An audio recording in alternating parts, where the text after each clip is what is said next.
Come on in. This your Unc coming at you with another informative video. All right, now just up in it a couple days ago. Supreme Court in Minnesota ruled that the smell of marijuana alone is not probable cause.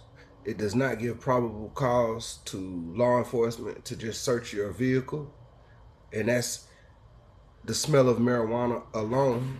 It can't do that, so we have to take all that stuff into consideration and keeping in mind that if you do stuff like that, that you got to know your rights, you got to know the laws that are out here so that you can't be bamboozled.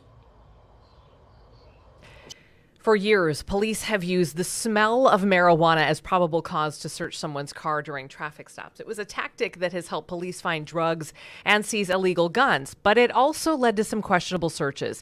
However, the Minnesota Supreme Court recently upended that entire practice after a ruling that the smell of weed is no longer enough. Fox 9 investigator Nathan O'Neill joins me now to explore these ripple effects. Nathan? Yeah, Amy, well, the police training instructors, they say this new ruling is fundamentally changing the way police do their jobs. And we decided to really dig into the impact of this. We looked at police video, evidence files, and court records, which all show how police previously used the smell of marijuana to search someone's car. But that all changed after one search in Meeker County that made its way all the way to the Minnesota Supreme Court. Take a look. How we doing today? Doing good. Officer Ryan. At the center of that landmark ruling is this never-before-seen video. Partner said he told me he could smell weed, and I could smell weed. Okay, so I guess that's probable cause to search the vehicle. This search in 2018 led to the discovery of a small amount of meth And this. and criminal charges. You're under arrest. But late last year, the Minnesota Supreme Court found that search unconstitutional.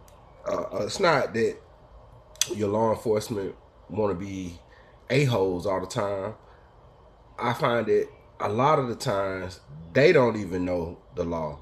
They don't even know the oath that they swear and uphold. They have no clue of the Constitution.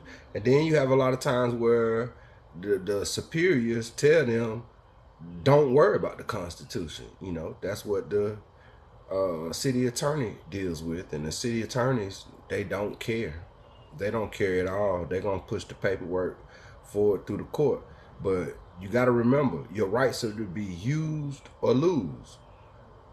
You have to understand and know your rights, and you have to invoke them when necessary. If not, you're going to be bamboozled and swept on down the line. You're going to be swept down the line. So you have to pay close attention. They cannot search your car with just the smell of marijuana alone. And you shouldn't be letting them search anything anyway without a search warrant. You should know that by now. You should know that right now. That's in the Bill of Rights. That's why I keep telling people, you got to read. You got to read and understand. You got to invoke them.